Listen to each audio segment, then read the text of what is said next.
We're back now with the man called the Michael Moore of the right, author and filmmaker Dinesh D'Souza. He's out this week with the new film, America, Imagine the World Without Her, taking on liberal critiques of the country's past and present. But some are calling the movie historical revisionism. Here's Jeff Zeleny with a preview. What if George Washington had been killed by a sniper's bullet? Could this provocative take on American history be this summer's box office smash? What would the world look like if America did not exist? Controversial filmmaker Dinesh D'Souza offers a strident defense against the country's critics on historical issues like slavery and land taken from Native Americans, and against charges today of the excesses of capitalism and America's role in the world, all pushing back against what D'Souza calls the shame narrative. If America is a force for good, why are they trying to make us feel bad? The movie's other targets? President Obama and Hillary Clinton. Hillary wanted the radicals to become the government. It's a one-sided view of history that the right-wing filmmaker hopes will equal the success of his last movie, 2016, Obama's America. That took in over $33 million as one of the highest-grossing documentaries ever. It's not a rah-rah patriotism that uncritically celebrates America.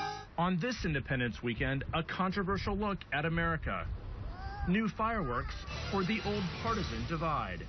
For this week, Jeff Zeleny, ABC News, Washington. And Dinesh D'Souza joins us live, as well as Georgetown University professor Michael Eric Dyson, who's in the film. Welcome to both of you. Mr. D'Souza, let me start with you. The majority of this film seems to be a defense against those who question anything about this country's history.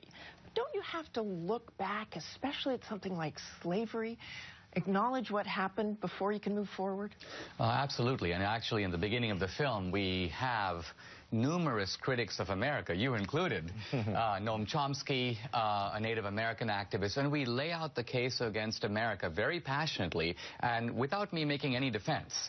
But I think that the film then turns around and addresses the critics and makes points that get neglected. So, for example... Pretty quickly it moves on. I've watched it, as I told you, I've watched the entire film. Moves on very quickly. The reason is that the critique is so well known. In fact, it's drummed into young people endlessly in schools and in colleges. What's missing is the answer to it. So, for example, when Martin Luther King said, "I'm submitting a promissory note, and I demand it be cashed," what was he talking about? Actually, he was talking about the Declaration of Independence. So the reform movements in America to change things have not been breaks with the American founding. They've been returns to the American founding. So that's what the film is. It's a defense of the spirit of 1776, the same spirit that brought me to America as an immigrant to live a kind of life unavailable elsewhere in the world.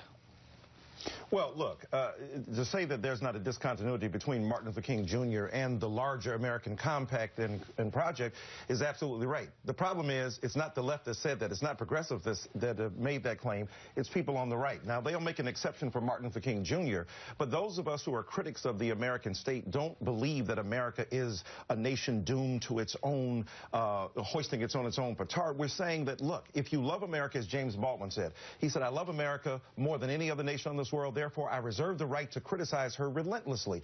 And I think the point you began with is something that we should remember, that those who are critics of America don't hate the nation, they love the nation. It into a better future.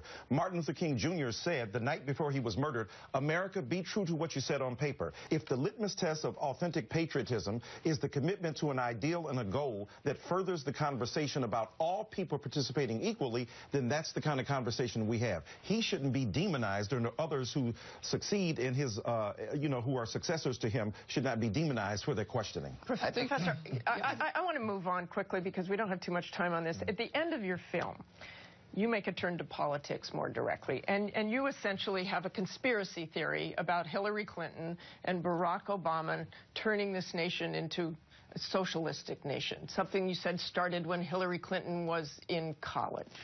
Yeah, it's not a conspiracy theory. Rather, a lot of people think that Hillary is like Bill. They go, well, we kind of want Hillary back in the White House because, and the point we make in the film is no, there's actually a bridge connecting Hillary to Barack, and that bridge is Saul Alinsky. Now, many of us develop our political ideas in our formative years. I was a young Reaganite in the early 80s.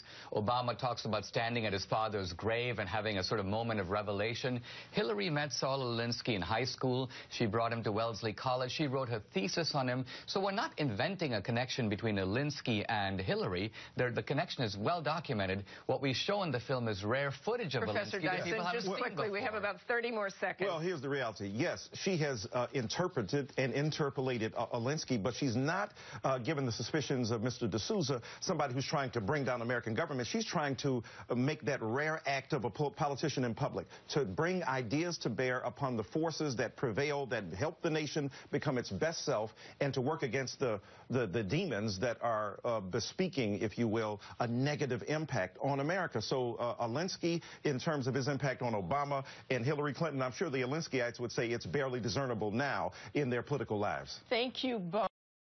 Very interesting movie. Everybody should go see it and continue a debate like this. We'll be back next.